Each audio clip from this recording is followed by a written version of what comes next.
अस्सलाम वालेकुम। आज ख्वाजा साद रफीक ने वो कर दिखाया जो कोई भी ना कर सका। अपनी ही हुकूमत के खिलाफ ऐसा बयान, ऐसी तकरीर जो आप भी सुनकर हैरान हो जाएंगे। अल्लाह को गवाह बनाकर कहता हूँ, हमसे बहुत बड़ी गलती हुई। इमरान खान एक सच्चा लीडर है। शहबाज साहब, इतना जुल्म करो जितना बर्दाश्त कर सको। आज आपकी हुकूमत है, कल को PTI की भी हुकूमत आ सकती है। अपनी सियासी लड़ाइयाँ छोड़ो, फौरन इमरान खान को रिहा करो। ख्वाजा साद रफीक का बड़ा मुतालबा। आइए नाज़रीन, पहले ये वीडियो देखते हैं, फिर इस पर बात करेंगे। चैनल को सब्सक्राइब कर लें और बेल आइकन को भी प्रेस कर दें ताकि अंदर हर आने वाली वीडियो आप तक पहुंच सके। चलिए वीडियो।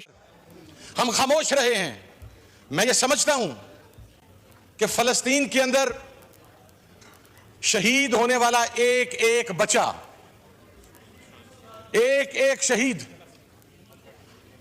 खुदा की कसम सर, हमारे आलम इस्लाम की जितने जर्नैल हैं उनके सीनों पर लगे हुए तमगे, उनके शोल्डर्स पर लगे हुए स्टार्स, उस शहीद के कदमों की खाक उन स्टार्स और उनसे ज्यादा है। तजलील हमने वज़ीर आज़म की है जो इस मुल्क में फैशन है। वो वक्त आने वाला है कि वजारत उस्मा देने वाले वजारत उस्मा लेके फिरेंगे, लेने वाला कोई नहीं होगा, कोई नहीं होगा। कौन वजीर बने भाई? क्या जरूरत है वजीर बनने की? 5 साल अपनी जिंदगी दाव पे लगाओ, अपने बच्चों का वक्त बर्बाद करो, कारोबार ना करो, एक तबाह हाल अदारे को खड़ा करो, फिर एक आदमी आए शेख चिली च्युइंगम खाता हुआ और मुंह बगाड़ता हुआ, वो आके बर्बाद कर दिया आपकी मेहनत। बात करते हैं, आपने साहिवाल के उन बच्चों से जाके ताजियत की जिनके माँ बाप को दिन दहाड़े उनकी आंखों के सामने कत्ल कर दिया गया। आप गोलियों की बात करते हैं, TLP के धरने के ऊपर, तरीके लबैक के धरने के ऊपर जो गोलियां चलाई और उन्होंने जो लाशें उठाई, आपने आज तक माजरत की, ताजियत जेल में पड़े देख रहे हैं कि जनाब मैंने मेहनत की थी, तबाह कर दिया। वो वक्त भी आएगा, वो वक्त आएगा, वजारतें देने वाले वजारतें बांटेंगे, लेने वाला कोई नहीं होगा। वो दूर नहीं है वक्त, वो भी करीब है। मुझे ये लगता है कि अगर पाकिस्तान के ये हालात रहे तो रेलेवेंट ना आप रहेंगे ना हम रहेंगे। रेलेवेंट शायद पाकिस्तान के अदारे भी नहीं रहेंगे, क्योंकि इंसाफ देने वाले इंसाफ नहीं दे रहे, मुल्क को तहफ़्फ़ुज़ देने वाले और मुल्क जो चलाना चाहते हैं सिविल रूलर्स, उनसे मुल्क चल नहीं रहा। अपोजिशन की कारकर्दगी भी माशाल्लाह हम इकट्ठे होने की पोजीशन में नहीं है। मैं कोई अपोजिशन की भी मदद सराही नहीं करूंगा। तो ये जिधर जा रहा है ना पाकिस्तान, ये इतने खौफनाक रास्ते पे जा रहा है। मुझे डर है कि किसी दिन पाकिस्तान के किसी शहर की एक कच्ची आबादी से चंद 100 लड़के निकलेंगे डंडे लेके, और जो रास्ते में आएगा उसको तहस नहस कर देंगे, और उनके उस मॉडल को अल्लाह ना करे फॉलो करेंगे। और कच्ची आबादियों के बेरोजगार लड़के, डंडा बरदार, जिनके साए होंगे उनके नाम पता नहीं होंगे, और फिर पाकिस्तान को संभालना बहुत मुश्किल हो जाएगा। कोई रेलिवेंट नहीं रहेगा। अब भी वक्त है, थोड़ा सा वक्त बचा हुआ है। पाकिस्तान में मुक्तदिर तबकात को इस पर सोचना चाहिए, कैसे पाकिस्तान को जोड़ा जा सकता है। अगर हम ताकत के इर्तकाज की जंग लड़ते रहे, अगर जुडिशरी, एस्टेब्लिशमेंट, सियासी जमातें, अपोजिशन, गवर्नमेंट, इवन मीडिया, हम सब ये लड़ाई लड़ते रहे कि ताकतवर कौन होगा, तो कोई ताकतवर नहीं बचेगा। फिर सब कमजोर हो जाएंगे, सब लूजर होंगे। कोई गेंदर नहीं होगा, कोई पहले लूजर होगा, कोई बाद में लूजर होगा, हम सब लूजर होंगे। अगर वाकई जमहूरियत हो, वाकई वहां पे पार्लियामेंट फंक्शनल हो, तो फिर वहां पे पार्लियामेंट्स का लॉकडाउन नहीं किया जाता। सच ये है कि पाकिस्तान में जमहूरियत नहीं। कोई इस बात को जल्दी मान गया, कोई इस बात को अब मान रहा है, कोई थोड़े दिन बाद मान जाएगा।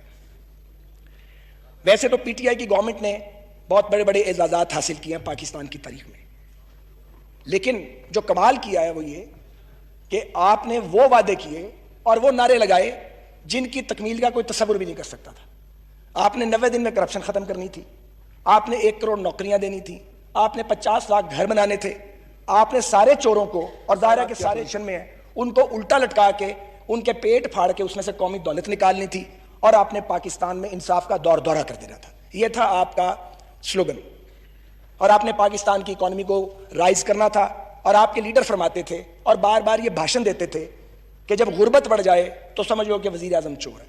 वो फरमाया करते थे और वो बाकायदा नकलें उतारते थे कि कशकोल लेकर फिरते हैं और मुझे शर्म आती है, मैं तो खुदकुशी कर लूंगा। अल्लाह ना करे वो कभी खुदकुशी करें, लेकिन आपने पाकिस्तानी कौम को खुदकुशियों पर मजबूर जरूर करती है।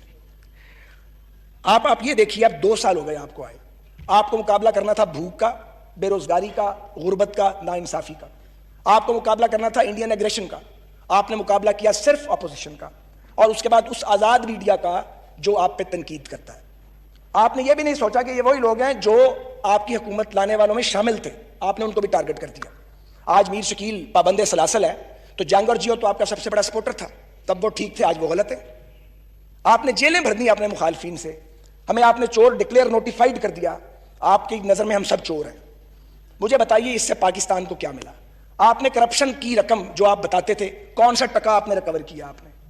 आपके हालात ये हैं कि बजट सर पे है। शहबाज शरीफ को पकड़ने का बड़ा शौक था, बजट गुजार लेते। आप में इतनी कुव्वत बर्दाश्त भी नहीं है। आपने कायदे हिज़्ब इख्तिलाफ को वहां पे ले जाके जेल के किनारे पे खड़ा कर दिया। अब अदालत से वो जमानत पर है, कोरोना का वो मुकाबला कर रहे हैं।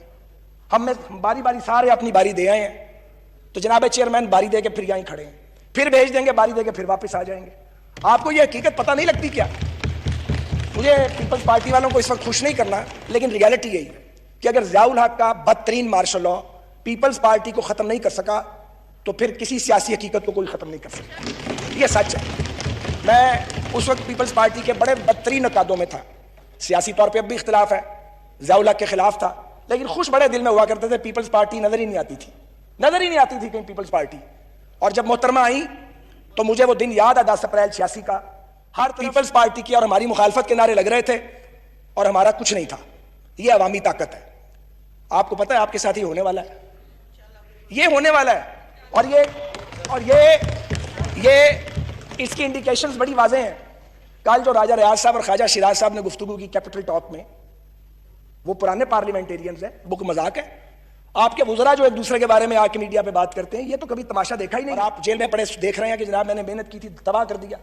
वो वक्त भी आएगा, वो वक्त आएगा, वजारतें देने वाले वजारतें बांटेंगे, लेने वाला कोई नहीं होगा। वो दूर नहीं है वक्त, वो भी करीब है। माफ कर दें पाकिस्तान को, माफ कर, रहम करें इस मुल्क के ऊपर। हम एंड पे आ गए हैं। इस मुल्क में मशरकी पाकिस्तान के टूटने से सबक नहीं सीखा गया, तो कोरोना के इस हमले से ही सबक सीख लीजिए। ये कोरोना की जो एक अजाब हम पे आया है पूरी दुनिया पे, इस कोरोना के अंदर से अपॉर्चुनिटी मिल सकती थी। हर मुश्किल में एक अपॉर्चुनिटी है, मगर आपके पास वो कैपेसिटी नहीं है। आप तो बातचीत करने की पोजीशन में नहीं है। आप इस पोजीशन में नहीं है कि आप अपोजिशन के साथ कौमी मामलात पे गुफ्तगू कर सकें। 11 वोटों की आपकी हुकूमत है, वो 11 भी आपके अपने वोट नहीं है। आपको भी पता वो वोट कहां से आए हुए हैं और हमें भी पता कहां से आए हुए हैं। कोई 2/3 मेजोरिटी होती है, या तो 2/3 मेजोरिटी भी नहीं चली। 2/3 मेजोरिटी का जो यहां हशर हुआ था वो भी तारीख का हिस्सा है। आप किस गलतफहमी का शिकार हैं? मैं आपसे सिर्फ ये अर्ज करना चाहता हूं कि फॉल ऑफ कश्मीर के बाद फॉल ऑफ इकोनॉमी हो चुका है।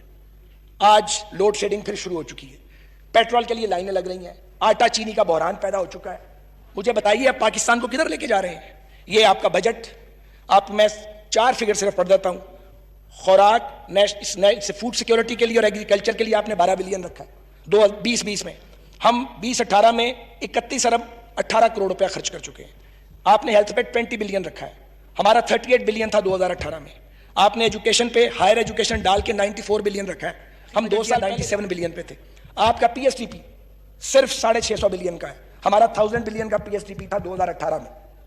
आपने रेलवे जिसके स्पुर्द की हुई है, आपने 40 बिलियन दिया है, हम 87.5 अरब रुपया दिया हमने रेलवे को। ये फिगर्स की बात है, मैं तो नहीं फिगर्स लेके आया। आपका बजट खसारा 7% है, हमारा आखिरी खसारा 4.9% था। हम मान जाते हैं कि हमने मसनूई तौर पे रुपए की कीमत बढ़ाई थी, हमने मसनूई तौर पे कारोबार का पहिया चला दिया था, हमने मसनूई तौर पे लोड शेडिंग खत्म कर दी थी, हमने मसनूई तौर पे सारे काम किए होंगे। मोटरवेज भी मसनूई बना दी होंगी, पर बन गई थी, एयरपोर्ट भी बन गए, एक्सप्रेसवेज भी।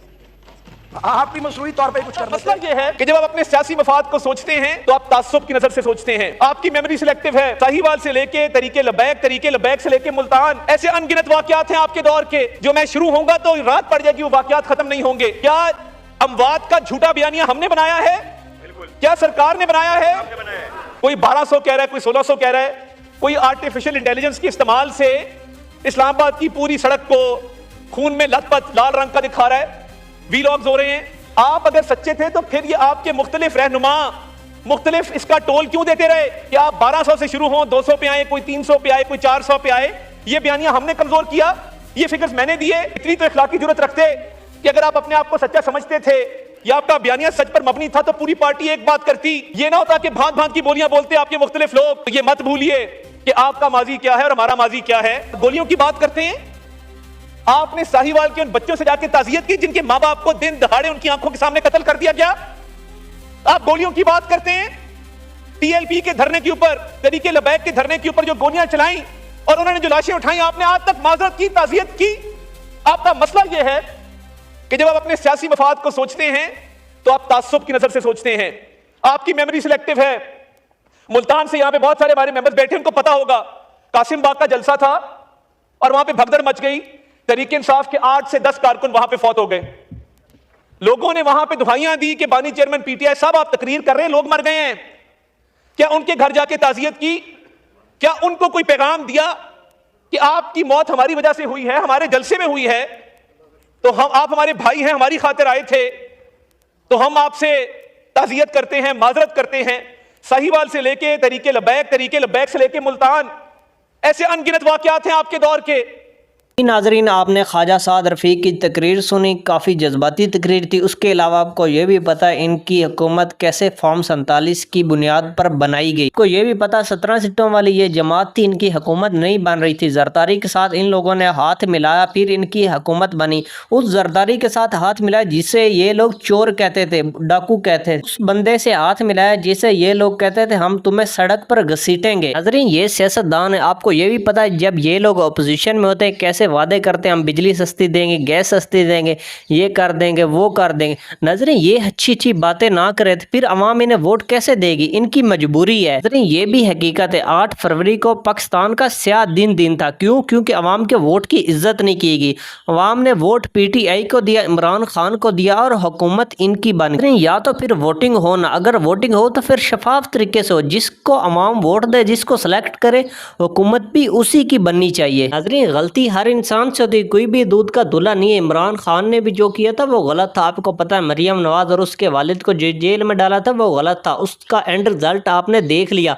अब इनकी हुकूमत है, इन्होंने वो कुछ किया है जो इमरान खान ने किया था। नजरीन, दोनों गलत है क्योंकि वक्त का पहिया घूमता है, हुकूमतें चेंज होती रहती हैं। इनको चाहिए अपनी सियासी लड़ाइयाँ छोड़कर, सियासी जंग छोड़कर मुल्क पर फोकस करें। हमारा मुल्क दिन ब दिन नीचे जा रहा है, मैशत नीचे जा रही है। आप ये भी जानते हैं अभी गिलगित बलोचिस्तान में इलेक्शन हो रहे हैं, अभी ये लोग एक दूसरे की बुराइयां कर रहे हैं। आपको पता है नवाज शरीफ ने भी पीपल्स पार्टी की बुराइयां की थी और बिलावल भुट्टो ने भी। नाज़रीन इकराम, आप क्या समझते हैं? अपनी राय का इजहार कमेंट में जरूर किया करें। आपकी राय हमारे लिए बहुत मायने रखती है। अगर वीडियो पसंद है वीडियो को लाइक कर दें, चैनल को सब्सक्राइब कर लें और बेल आइकन को प्रेस कर दें ताकि आइंदा हर आने वाले वीडियो अब तक पहुँच सके। आपकी मोहब्बत का शुक्रगुजार हूँ। हमें दीजिए इजाज़त। अल्लाह हाफिज़। पाकिस्तान जिंदाबाद।